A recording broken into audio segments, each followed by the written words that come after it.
இன்னைக்கு அவர் செங்கோட்டையன் ஒரு கட்சியில் ஒரு சாதாரண அடிப்படை உறுப்பினர்.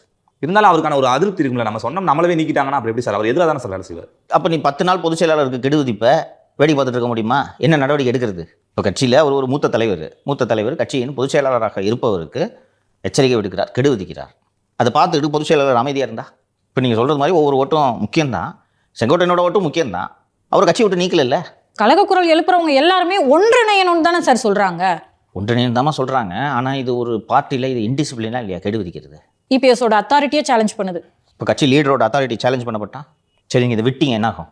அடுத்து இன்னொருத்தர் இல்ல இது 10 நாளைக்கு அப்புறம் அவர் என்ன பண்றாரு ஏது அது இருக்கட்டுமா? 10 நாளைக்குள்ள இன்னும் 2 பேர் கிளம்புனா சொல்லுங்க. ஸோ இது நல்ல செக்காங்க சார். கட்சியில தான் இருக்காரு, பதவி.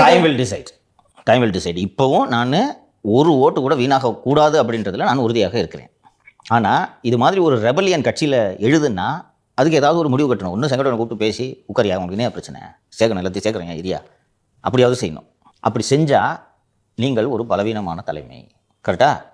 ஏய், ஒரு 10 நாள் கெடு விதிச்சோட கூப்பிட்டு பேசி அந்த அளவுக்கு போஸ்டிங்லாம் கொடுக்குறாங்கப்பா. நம்மளும் சொல்லிப்போம், செங்கோட்டையன் கோபியில் பெரிய ஆளுனா நான் மதுரையில் பெரிய ஆள், நான் திருநெல்வேலியில் பெரிய ஆள் அப்படின்னு ஆரம்பித்தா, ஸோ அந்த அடிப்படையில் தான் இந்த முடிவு எடுக்கப்பட்டிருக்கும் என்று நான் புரிந்து கொள்கிறேன். இது சரியா தவறான்றதை காலம்தான் முடிவு செய்ய முடியும். ஆனால் இப்போதும் நான் மீண்டும் வலியுறுத்துகிறேன், ஒவ்வொரு ஓட்டும் முக்கியம்.